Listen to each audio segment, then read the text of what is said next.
Hello， 又嚟到社畜快閃遊啊！今日帶大家咧嚟到多哈機場嚟體驗呢個3個鐘嘅 transit tour 啊！夜媽媽冇咩做，難得嚟到，梗係睇下風景啦。雖然時間好充裕咧，但係第一時間都真係要揾到呢個 counter 先，係有啲難揾嘅。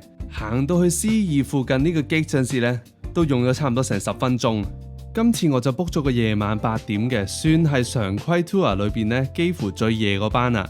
如果再夜啲嘅話咧，就要去到凌晨12點。咁但係去嘅地方咧就會有少少唔同。如果要 book 嘅話咧，你至少都要有6個鐘嘅轉機時間。呢個 tour 咧就賣115蚊里爾，即係港紙240左右。夠鐘就會有專人帶你過關。留意翻喺 tour 90分鐘之前就要去到個 counter 集合，預時咧就真係不候嘅。咁啱啱等咗差唔多30分鐘啦，咁先過到關。然之後過關嗰時咧，嗰個官員啦，女士嚟嘅，喺度傾緊電話，犀利，勁慢咯條隊。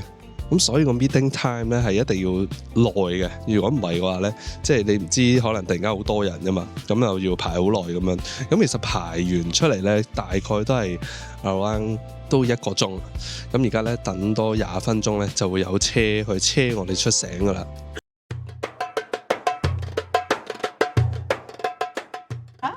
It was good. Okay.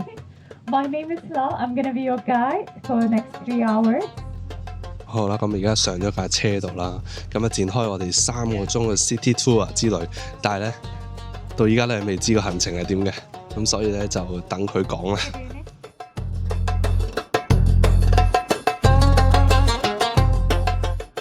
咁第一站咧就係影下多哈嘅 skyline， 就係我身後邊嘅呢個 skyline 呢個夜景啦。咁呢一站咧就有10分鐘嘅時間，咁啊大家都把握機會落嚟影下相啦，咁樣。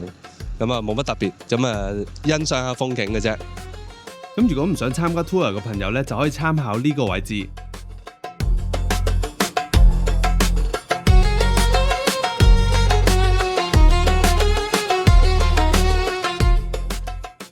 之後就要大概搭多20分鐘車。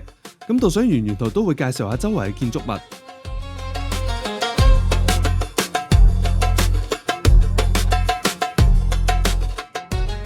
好，而家嚟到第2站啊，咁啊叫卡塔拉文化村，咁啊老實講係一個文化藝術園區嚟嘅，咁啊都保留咗好多伊斯蘭嘅文化喺度啦，咁樣，咁所以都係一個景點。咁我哋第2站就喺呢度啦。而我面前嘅呢座呢，就係叫鴿子塔啊，所以你見到有好多窿啊，同埋插滿晒啲木竹啊，咁其實就係俾佢哋咧去棲息嘅。咁除咗個圓圓地整到好靚之外呢，其實佢仲有呢個調節氣溫啦，同埋呢個收集天然肥料嘅功用嘅。咁基本上嚟到呢度呢，都一定係揾佢打卡嘅。應該話音樂噴泉先真啊！咁你覺得呢？官賓個好啲定係卡塔爾呢個好啲呢？我覺得其實差唔多，都係差唔多。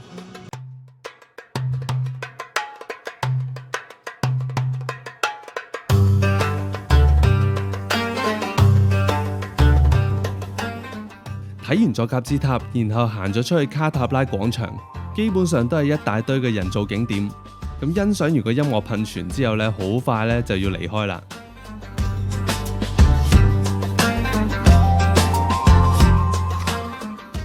咁嚟到第3站啊，亦都係最後一站啊！呢度有1個鐘嘅時間，就係呢度艾奇夫大巴扎。咁啊，佢叫傳統市場，但係傳統市場真係大巴扎。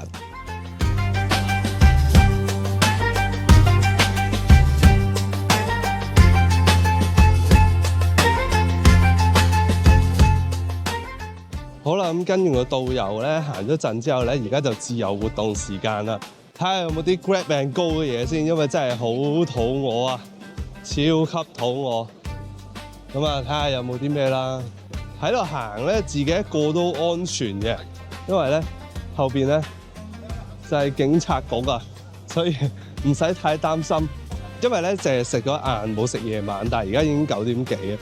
即係就你9點幾啦，8點零咁，所以好肚餓。可以 grab and go 嘅嘢啊，好似全部都係餐廳為主，咁就比較少係一啲即係外賣店啊。但係佢頭先又話卡巴好食嘅喎，就要揾一揾啊！啲土耳其雪糕啊，我一定唔會上當啊！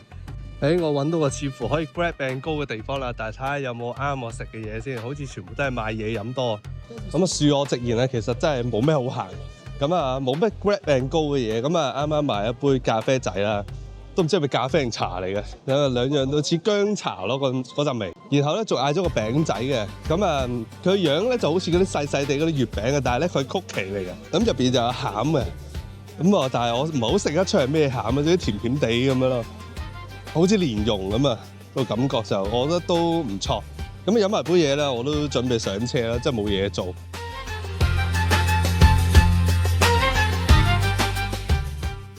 佢仲有啲小火車玩嘅喎，同我喺摩洛哥之前見到嗰啲勁似咯。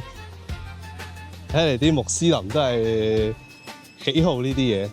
咁另外都會有啲馬車嘅體驗啊，見到。